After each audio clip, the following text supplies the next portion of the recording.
Her er Emma. Emma er 11 år og går i 5. klasse. Emma er rigtig glad for at gå i skole. Og hun elsker alle fag. Emma er helt vild med idræt, også selvom hun ikke er særlig god til det. I dag i idrætstimen skal de spille rundbold, og læreren har bestemt, at de skal vælge hold som første og anden vælger.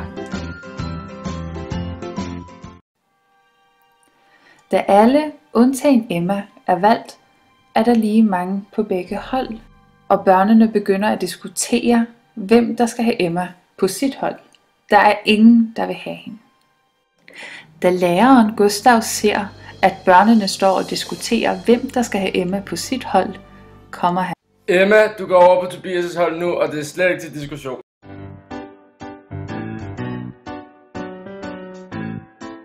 Emma har 3 muligheder for at gribe bolden. Men hver gang hun kigger op for at gribe den, får hun solen i øjnene og misser. Det er børnene ikke særlig glade for, og de kommer med rigtig tarvelige tilråb. Ej, hvor er du bare dårlig, Emma. Du vil ikke engang kunne gribe en badebold, hvis den blev givet direkte til dig. Ej, mand, du er bare så dårlig. Er du blind, eller hvad? I geografitimen har klassen om Spanien. Spaniolernes nationalret hedder paella. Emma ved, at det er politisk ukorrekt at kalde folk fra Spanien for spanioler. Men Olga, hedder det ikke spanier? Det er da diskriminerende at sige spanioler. Har du haft hånden i vejret, Emma? Endelig har vi pause. Hej piger, hvad så? Ej, hvor er du nørdet. Tror du er klogere end Olga? Du er bare så nederen, Emma.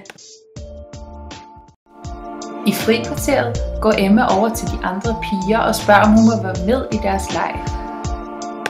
De andre piger svarer, at hun kender ikke deres leg, så hun kan ikke være med, fordi man må kende den. Et af Emmas yndlingsfag er matematik. Men da læreren spørger hende, hvad kvadratroden af 9 er, svarer hun, at det ved hun ikke. Men læreren siger, at Emma ellers plejer at vide sådan noget. Og selvom Emma godt kender svaret, tør hun bare ikke at sige det, fordi hun er bange for, at de andre vil gøre grin med hende. En dag, hvor Emma står i gangen, kommer pigerne gående hen imod hende, og Emma er bange for, at de vil gøre grin med hende igen. Her er en invitation til min fødselsdag. Jeg håber virkelig, du kan komme.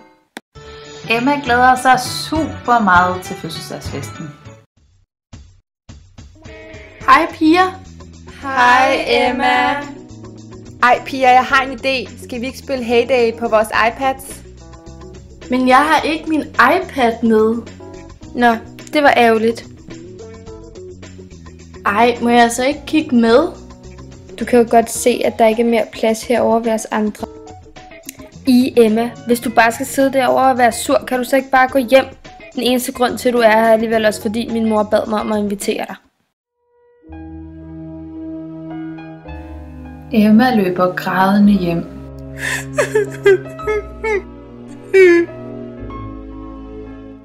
Da Rikkes mor ser, at Emma løber grædende ud, går hun ind til pigerne for at høre, hvad der er sket. Hvad er der sket, piger? Hvorfor så jeg lige Emma løbe? Men hun gider alligevel ikke være med. Nå, det lyder mærkeligt.